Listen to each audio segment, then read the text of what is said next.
What if I told you that you've already died 1,000 times and you don't remember it? That every major change in your life, every ending, every goodbye was actually a small death that shaped who you are today? This isn't some mystical nonsense. It is something that philosophers, psychologists, and every ancient mythology have been trying to tell us for centuries. Death isn't just that final moment when your heart stops beating. It's an archetype, a pattern woven into the very fabric of existence. And once you understand this, everything changes. So let's start with something uncomfortable. When you think about death, you probably think about the end, right? The final chapter, the credits rolling, game over. However, here's the thing. That's actually a pretty modern way of looking at it. For most of human history, death wasn't seen as an event. It was seen as a process, a transformation, a doorway. The ancient Egyptians didn't build those massive pyramids because they thought death was the end. They built them because they saw death as the most important transition of all. The Greeks had Hades, not as a place of punishment necessarily, but as a realm of transformation. Even in Hindu philosophy, death is just one beat in an endless dance of creation and destruction. Now you might be thinking, okay, that's interesting history, but what does it mean for me right now, in the 21st century, scrolling through my phone, worrying about deadlines and bills? Well, here's where it gets exciting. Carl Jung, one of the most influential psychologists of the 20th century, didn't just study death as a physical phenomenon. He learned it as an archetype. And what's an archetype? It's a universal pattern of behavior and symbolism that exists in what Jung called the collective unconscious. It's like a blueprint that all humans share, regardless of culture or time period. Death, as an archetype, shows up everywhere. It's in the stories we tell, the dreams we have, the fears we carry, and the transformations we go through. Think about every hero's journey you've ever watched or read about.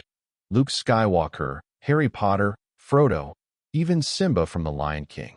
What do they all have in common? They all experience a symbolic death. They all have to let go of who they were to become who they need to be. Luke has to give up his life as a farm boy. Harry has to die to his illusion of safety. Frodo has to lose his innocence. This isn't a coincidence. This is the death archetype playing out in story form. But let's bring this even closer to home. Think about your own life for a second.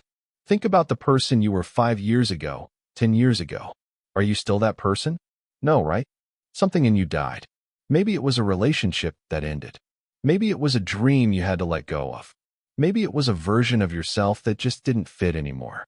That's the death archetype at work. Every time you outgrow something, every time you leave something behind, every time you close a chapter, you're experiencing a kind of death. And what comes after? Rebirth. Transformation. A new version of you emerges from the ashes of the old one. The philosopher Heidegger had a concept called being toward death. Now, I know that sounds heavy, but stick with me. What he meant was that authentic human existence requires us to acknowledge our mortality, not in a morbid way, but in a way that gives life meaning. When you truly accept that your time is limited, you stop wasting it. You stop pretending. You start living with intention. Death, in this sense, isn't the opposite of life. It's what gives life its shape and its urgency. Without death, nothing would matter. Without endings, there would be no beginnings. Let's talk mythology for a minute, because mythology is where the death archetype really comes alive, pun intended. Almost every culture on Earth has stories about death and rebirth. The Egyptian god Osiris is killed and dismembered, then put back together and resurrected. The Greek god Dionysus is torn apart and reborn. The Norse god Odin hangs himself on the world tree for 9 days to gain wisdom, a symbolic death that leads to enlightenment. In Christianity, you have the crucifixion and resurrection of Christ. In Buddhism, you have the concept of ego death as the path to enlightenment. Are you seeing the pattern? These aren't just old stories. These are maps. They're showing us that transformation always requires some kind of death. You can't become something new without letting go of something old. The caterpillar doesn't become a butterfly by staying a caterpillar. It has to dissolve completely in the chrysalis. It literally dies to itself. And we're no different. Every major transformation in life requires us to die to who we were. Now here's where psychology really deepens this. In Jungian psychology, there's this process called individuation. It's the journey of becoming your true self, of integrating all the parts of your psyche into a whole. And guess what's required for individuation? Symbolic death. You have to let your ego die a little bit. You must face your shadow, those aspects of yourself you've been avoiding or denying. You must surrender your illusions and your masks, your defense mechanisms. This is terrifying for most people, which is why so many of us avoid real change. We cling to who we are, even when who we are isn't working anymore.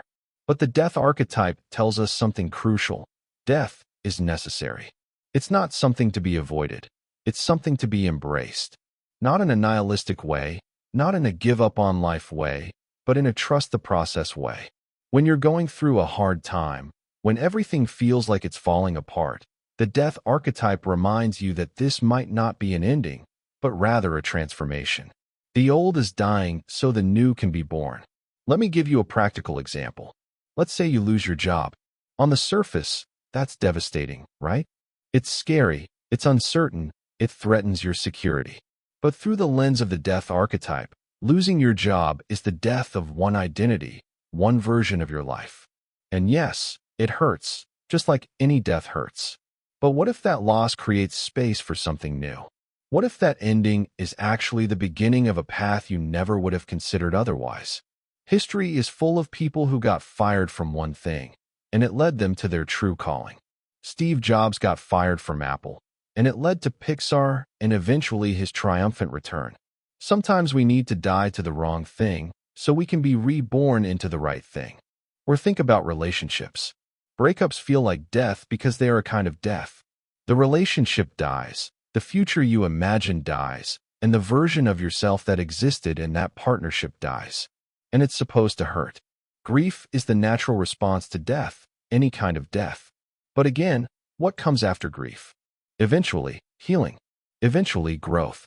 Eventually, you become wiser, stronger, and more aware of what you truly need.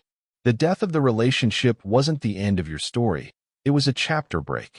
This is what the ancient mystery schools understood. In places like Eleusis in ancient Greece, initiates would undergo rituals that simulated death and rebirth. They would descend into darkness, face their fears, experience symbolic death, and then emerge transformed. They called it rebirth, and they said that those who went through it were never the same. They had touched something essential about the nature of existence. They had faced the death archetype directly and come out the other side. Modern psychology has a term for this, too. Ego death. It's what happens when your sense of self temporarily dissolves.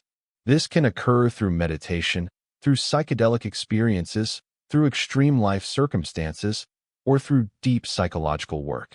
And people who experience ego death often describe it as both the most terrifying and the most liberating thing that has ever happened to them. Why? Because when your ego dies, all your limiting beliefs, your fears, your self-imposed boundaries, they die too. And what's left is something more authentic, more expansive, more real. But here's the really interesting part. The death archetype isn't just about personal transformation. It's also about collective transformation. Societies go through death and rebirth, too. Old systems collapse, new ones emerge. Cultural movements die out, new ones are born. We're living through this right now, aren't we? Many of the structures and systems we took for granted are being questioned, challenged, and torn down. It feels chaotic, it feels scary, but maybe it's necessary. Perhaps the old world needs to die so a new one can be born. The death archetype operates at every level, individual, cultural, and even planetary. Now I want to address something important. Understanding death as an archetype doesn't mean you don't grieve. It doesn't mean you don't feel the pain of loss. Grief is sacred. Grief is a way to honor what mattered. When someone you love dies, when a dream dies, when a part of your life ends, you're supposed to feel that. The archetype doesn't take away the pain. It gives the pain meaning. It places your loss in a larger context. It reminds you that death and life are partners, not enemies. The Stoic philosophers understood this. Marcus Aurelius wrote about death constantly, not because he was morbid, but because remembering death helped him live better. He said, "You could leave life right now. Let that determine what you do and say and think." When you internalize the death archetype, when you really accept that everything is temporary, you start to live with more presence, more gratitude, more courage. You stop postponing joy. You stop avoiding difficult conversations. You stop wasting time on things that don't matter. There's a Tibetan Buddhist practice called Maranasati, which means death awareness. Monks practice contemplating their own death regularly, imagining their body decomposing, imagining their last breath. This sounds dark to Western ears, but the purpose is actually the opposite of depression. The purpose is liberation. When you're no longer afraid of death, you're no longer controlled by fear. When you accept impermanence, you stop clinging to things. When you embrace the death archetype, you start really living. So what does all this mean practically? It means that when you're going through a transition, when something in your life is ending, instead of only seeing it as a loss, you can also see it as a transformation. It means when you feel stuck, you can ask yourself, what needs to die in me so something new can be born? Maybe it's an old belief. Maybe it's a toxic habit. Perhaps it's a relationship that has run its course. Maybe it's a version of yourself you've outgrown. The death archetype teaches us that resistance to change is, in fact, resistance to life itself. Because life is change. Life is constant death and rebirth. Every cell in your body dies and is replaced. Every breath you take is a little cycle of death and resurrection, breathing out the old, breathing in the new. Nature shows us this every year with the seasons. Spring doesn't apologize for causing winter to die. Fall doesn't hesitate to let the leaves go. Death is built into the system because death is what makes renewal possible. And here's the beautiful paradox at the heart of all this. When you stop being afraid of death, when you accept it as an archetype, as a natural process, as a transformation rather than an ending, you actually start living more fully. You take more risks. You love more deeply. You create more boldly. Because you understand that nothing lasts forever, and that's exactly what makes it precious. The hero's journey, a common theme in every mythology, always includes a descent, a death, and a return. You can't skip the death part. You can't forget the underworld. You can't ignore the crisis because that's where the transformation happens. That's where you shed the old skin. That's where you die to who you were and discover who you're becoming. So here's my question for you. What in your life needs to die right now so something new can be born? What are you holding on to that's already dead? What transformation are you resisting because you're afraid of the death it requires? Drop your thoughts in the comments. I'd love to hear your perspective on this. Have you experienced a symbolic death in your own life? How did it change you? And if this video made you think differently about death, about change, about transformation, do me a favor. Hit that like button. It really helps more people discover these ideas. And if you want more philosophy that actually applies to your life, subscribe to the channel. We're building a community of people who aren't afraid to ask the deep questions. Remember, death isn't your enemy. Death is your teacher. It's the thing that gives life its meaning, its urgency, its beauty. So don't run from endings. Don't cling to what's already gone. Trust the process. Trust that when something dies in your life, it's making space for something new. You've died 1,000 times already, and you're still here, stronger and wiser each time. The archetype continues. The cycle continues. And so do you. Thanks for watching. I'll see you in the next one.